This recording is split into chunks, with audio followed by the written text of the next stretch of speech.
Alright, quick gut check. If I toss the F-16 Fighting Falcon against the F-22 Raptor, who wins? On paper, the Raptor flexes harder, but specs don't fly missions. Pilots do, with specific goals, budgets, and risks. So let's do this the right way. Specs versus mission. First, the headline.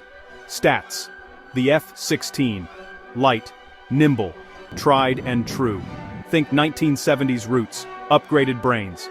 Top speed around Mach 2, single engine, cheapish by fighter standards, and built to do a bit of everything.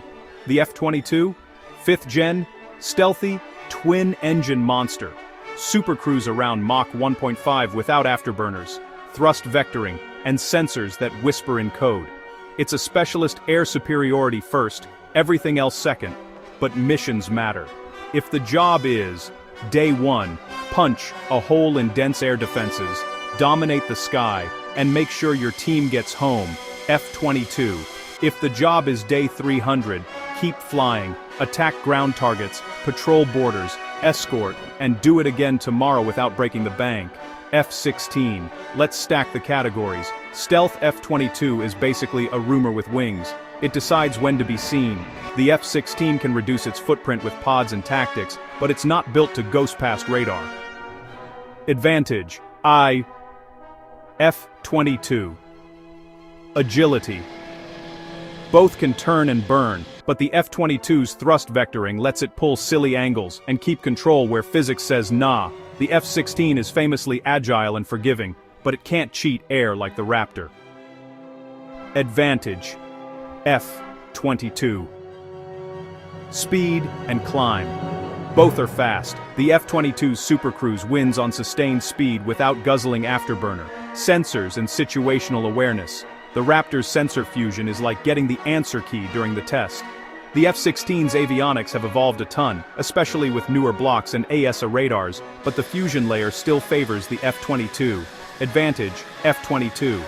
Weapons. Both carry AMRAAMs and Sidewinders. F-22 keeps them internal for stealth and drag. F-16 slings them outside and can haul more bombs.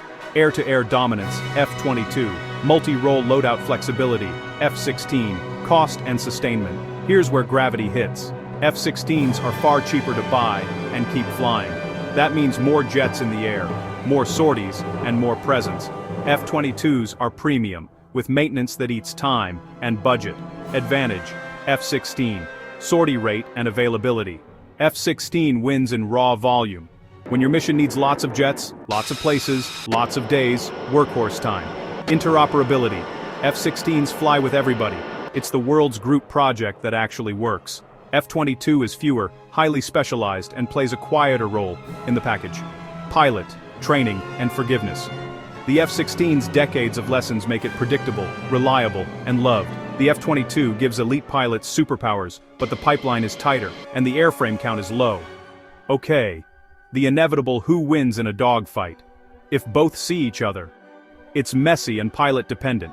If the F-22 controls the terms, stealth first look, first shot, first kill, it's not a fair fight. That's the point of 5th gen. Here's the hook. Specs are cool, but mission is king. The F-22 is your scalpel for air dominance and first-night stealth.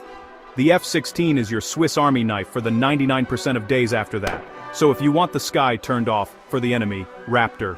If you want a jet that shows up everywhere, every day, doing almost everything, Falcon.